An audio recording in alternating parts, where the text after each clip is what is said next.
my Troublesomes, it's Miracle, and welcome back to Mind of Miracle.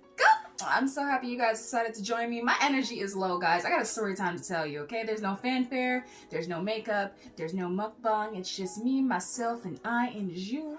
Me, myself, and I.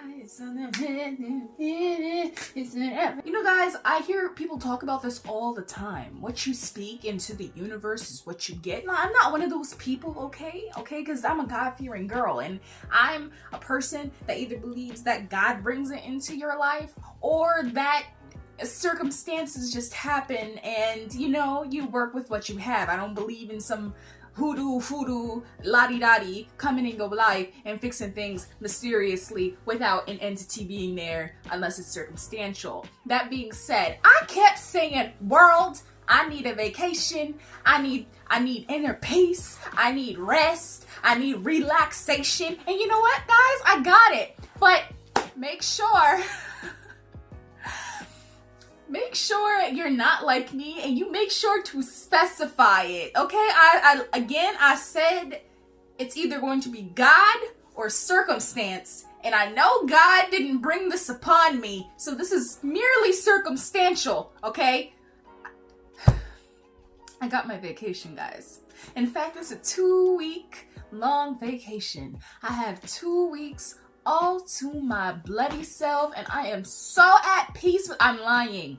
Do you understand my level of frustration right now? I got exactly what I wanted, okay? But you know what? This moment almost made me a little bit question it. I'm like, maybe I should be more clear in what I asked for, because I'm out here on 2 weeks of vacation because, you know, I broke up my foot, all right? So I was getting off the bus for work and I was real tired, okay? It was dark outside. We out here, okay, family? Like, my house is right over there. Literally, I was like, woohoo house, because I'm here. This is the street. The bus pull up this way. Stop, okay? My house is on the other side of the street. This is my house right here, okay? I'm right there. Bus driver was super nice. He was like, girl, it's drizzling. I see you ain't got no umbrella, so instead of you dropping you off at this, right at the bus stop, I'm gonna just pull up a little bit more so you're right in front of your door. I was like, appreciate you. It's dark, and I stepped outside. The sidewalk was supposed to be there. It was supposed to. I swear it was there. And I stepped down because I clearly saw it was there. No, guys. There was a bunch of leaves covering a gaping hole. Why does my town have a gaping hole where I'm supposed to step down and be safe? I have no idea. So I fell. All embarrassed, okay? The worst fear in any big girl's life has nothing to do with finding a man and him thinking that she's easy. It has nothing to do with her not being able to shop and close up the clothes. It's falling. You can't be big and fall down. I swore to you, I was in so much pain. I almost did a Peter Griffin, okay? I just...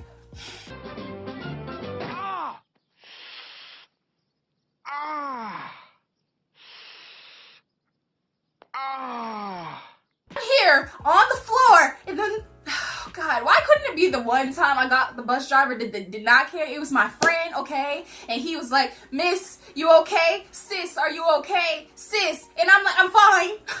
I'm fine. Meanwhile, I'm in fetal position, questioning all the decisions I've ever made in life. And I'm like, why did this happen to me? Why? So I get up.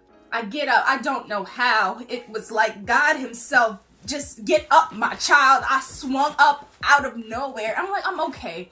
There was a hole. I trying to explain the situation. I was like, have a good day. I'll see you later. And then when he's gone, I'm crying. All the tears, all the pain from in my freaking foot went into my body and then just exploded forth from my eyeballs. They were peeing. Just peeing violently. And I took a deep breath and I stood at all the headlights, and I'm like, the one time my street just want to be extra busy when I'm standing on this foot that's not working, okay? My knees all scuffed up. I feel that it's scuffed up, can't do nothing. And I'm just like, please, just empty. Street empty. Empty yourself. And I got wait, so I'm limping, I'm dragging, I'm like, yo, I cannot make it to the back door. I can't. I called my aunt 3 times, she ain't picking up. Call my little cousin, I hear her dancing, I hear her, and she just ignores me.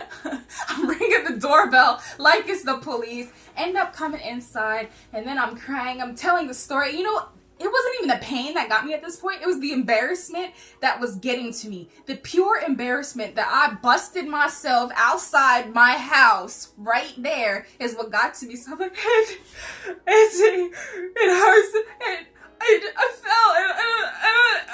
fell, and she's just looking at me. This little girl, just don't hurry up and tell me. So she tells me to go upstairs.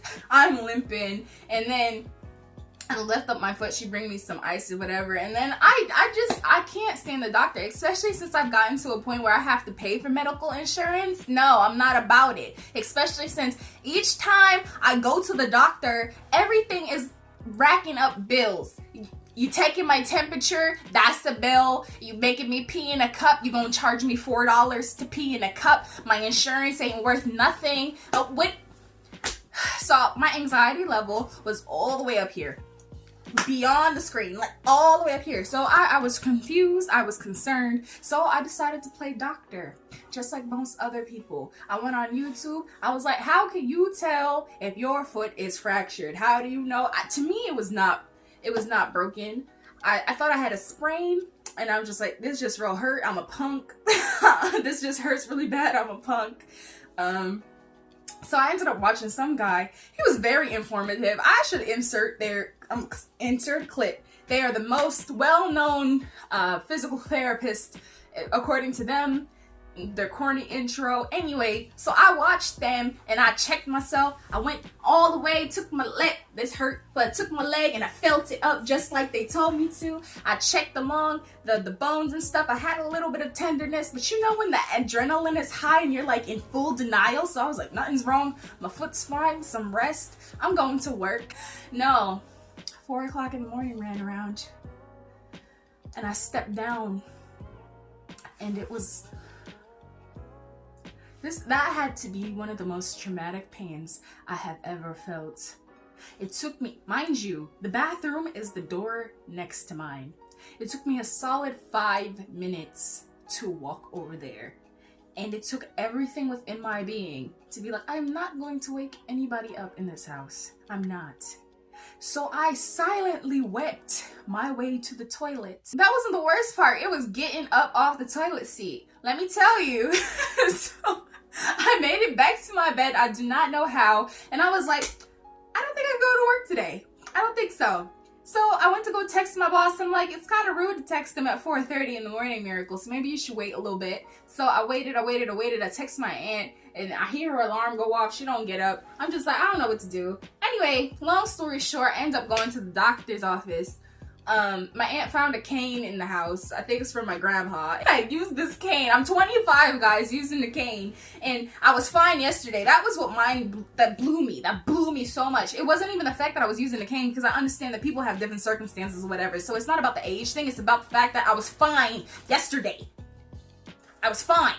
Well, not yesterday, the day before, whatever. So I was fine, and then I go to the doctor, brandishing my cane, my pimp stick, and then I walk into the building, blah, blah, blah, blah, hello, and then you would think it's a podiatrist place for feet. Your feet's messed up. You would think somebody out there, hello, wheelchair, hello, you need some help, here's my elbow. Nobody. I'm telling the lady, my ankle hurts. She makes me keep walking back up to the thing to fill out paperwork. I was like, lady, I don't know who hurt you, but you hurting me right now. I was real angry at her. Everybody in that office was entirely too sweet. It was just, I was so in pain that I was so angry at that lady. I'm like, just let me fill out the paperwork at the window. Let me just do it here. Like, I was, okay. So I go in the back. They check what they're supposed to check. I don't really remember that whole process because I was just contemplating my life at that point. And then, I got my x-rays done. This lady was super sweet. One of the sweetest ladies ever. She x-rayed my foot. I felt like a ballerina dancer because I kept having to hold on to the bars and stuff and swivel this way and that. And then I was like looking at the images. I was like, ma'am, ma'am, I don't know what I'm looking at, but from this, my foot looks fine. But I know something's wrong, but it looks fine. She just laughed at me. And then I go sit my big self back in the room. And then the doctor was like, so, I highly recommend him too. I don't know if I can say names out here. Dr. Patel, what's good? You helps me out a lot because he just explains everything so clear and concise. He made me feel like I was a medical student. He used the big words and terminology, and I'm like, sir, you can name the bones if you want to. I don't know, it's just a bone. So he brings out this whole replica of a foot. This is now the foot. And he was like, so miss, I want you to look at the foot. This is the foot, and then this is your foot. Now what do you see here? And I was like, it's a big black spot. And I'm like, yes. He said, yes. The black spot is not supposed to be there. That's wrong. And I'm gonna show you where it's wrong. So he goes and presses on my foot. I almost kicked him. I was so mad. He goes and presses it. I almost donkey kicked him in the face because I screamed. And then he was like, that's not supposed to be there. So we see that your foot is broken. This bone right here is broken. So you got a broke foot. And I'm gonna do you one better. I'm gonna take that cane situation you got going on. And now I got some lovely crutches for tall people. Got my 5'11" on joint, you know what I'm saying? And yeah, here we are. So I got my vacation. And long story short is, even if you don't believe in the universe, guys, whatever you believe in, just speak good things into the world and be very specific. Pray very specifically, because I know God never would bring me pain, but this circumstantial situation, I just wish it was for my own benefit. So basically, for the next 2 weeks of my life, you guys are going to be seeing more of me because I'm already getting cabin fever. I've never been, I've never been so bored in my life. And it's only been one day that I've been home. One day. Hope to see you guys soon. And I hope you enjoyed my story time. Let me know how you feel about me, myself, and I. I'll let you know about my struggles. This morning was the hardest shower I ever had to take. I look a little bit rough right now because I was not about to wash my hair and then be confused with that, so I threw on this wig. But clearly I didn't do a good job because all the pieces of my hair coming through the wig. So I'm lying to you. I'm lying. I'm thinking I'm cute. I'm not. Got this hat on because this would look extra synthetic right now. We out here in the streets. My hair is literally pushing this wig all the way up. We ain't gonna show you that. We just come bring ourselves. I can't stand up because my foot. Anyway, follow me on all forms of social. I can't be out here like this. Follow me on all forms of social media. Instagram is precarious_mind. Snapchat is xmira.mirax. And if you guys, let's just do a Q&A, something sort of thing, you can hit me up in my email. It's MiracleAndHerMind@gmail.com. That's MiracleAndHerMind@gmail.com. All right, that was my story time. I hope to see you guys soon. Okay, bye.